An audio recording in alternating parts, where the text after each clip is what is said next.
I think a lot of people, when they go to university, they expect it to be just lectures. You just sit there and listen, but that's definitely not the case here. What I found, they really try to use a whole range of teaching methods to, to make the course content more interesting and more accessible. When I was studying at high school in Hong Kong, the focus of our studies were mainly on reciting and memorizing facts.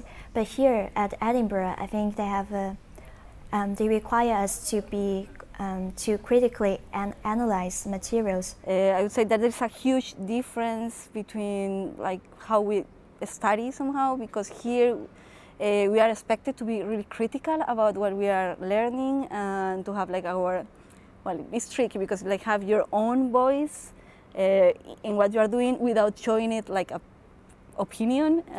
That back home didn't happen, it was more like I felt you just attended your classes, you sat exams.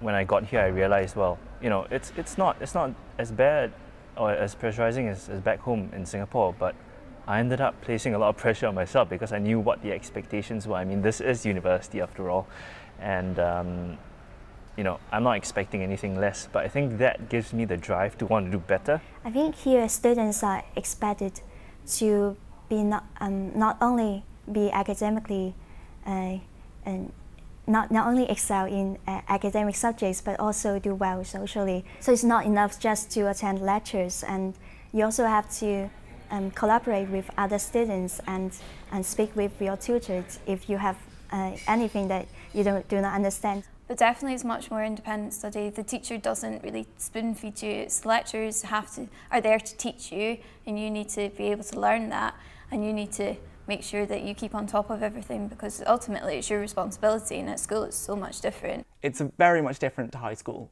You're given so much more autonomy. You're left in charge of your studying, your own timetabling, and you're really given an active role in your own education. That, I think, is the most fantastic thing about it. You're really an active participant. You're able to learn exactly what you want to learn, what you're interested in, where your interests lie, and being able to pursue that interest. Whereas in school, you were just given a textbook, and that's all you need to know, and that's all you should know for the exam. Whereas in university, for example, in my dissertation, I absolutely loved my dissertation just because I could delve a lot deeper into the subject than I ever thought was possible. And I had the freedom to do that. And I was encouraged, and my supervisor was very supportive of what I was doing. You are not just studying here, you are living here, and your life has to change.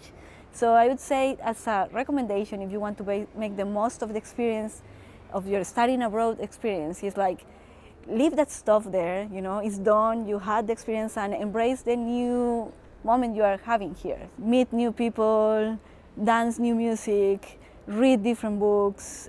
You have to do that if you want to make the most of the experience.